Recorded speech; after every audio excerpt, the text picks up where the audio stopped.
Hi guys, so ngayon na nga, nagpapadede ako ngayon. At tingnan nyo yung mata ko, magang-maga sa kakaiyak. So, bakit ako umiiyak?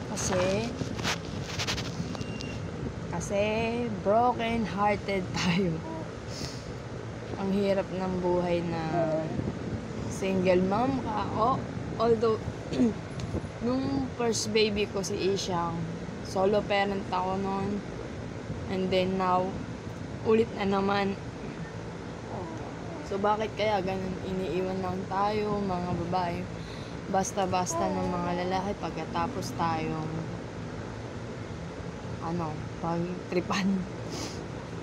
So, ayun na nga guys, masakit ulit sa akin na iniwanan ulit ako ng asawa ko. Pangalawang beses ko nang magmahal ulit. Tapos ngayon, iniwan din ako.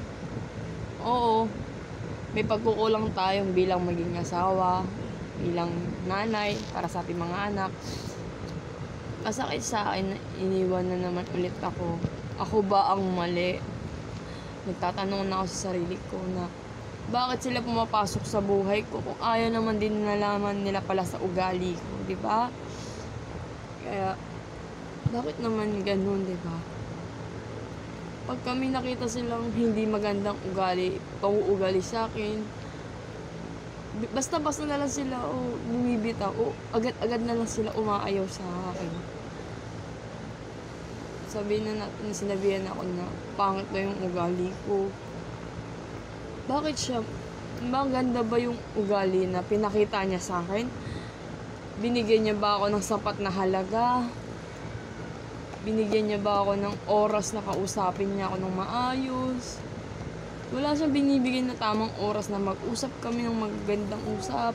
Puro na lang kami away. Lagi sasabihin, busy siya, may mga ginagawa siya. Tapos ngayon, mag-iisip siya na ihiwalayan niya ako. Diba? Ako, tiniis ko lahat yung oras na wala siyang oras sa amin. Wala siyang oras mag-alaga. Hindi magandang influensya sa anak ko na magbigay ng sustento. Hindi ko yun pinupush na bigyan niya ako ng malaking halaga. Ang inihiling ko lang sa kanya yung oras sa pamilya, maging masaya, kompleto. Yun lang. Hindi ko hinihingi yung halaga ng pera niya. Hinihingi ko lang yung halaga na buo kami. Pero iniwan niya pa rin ako.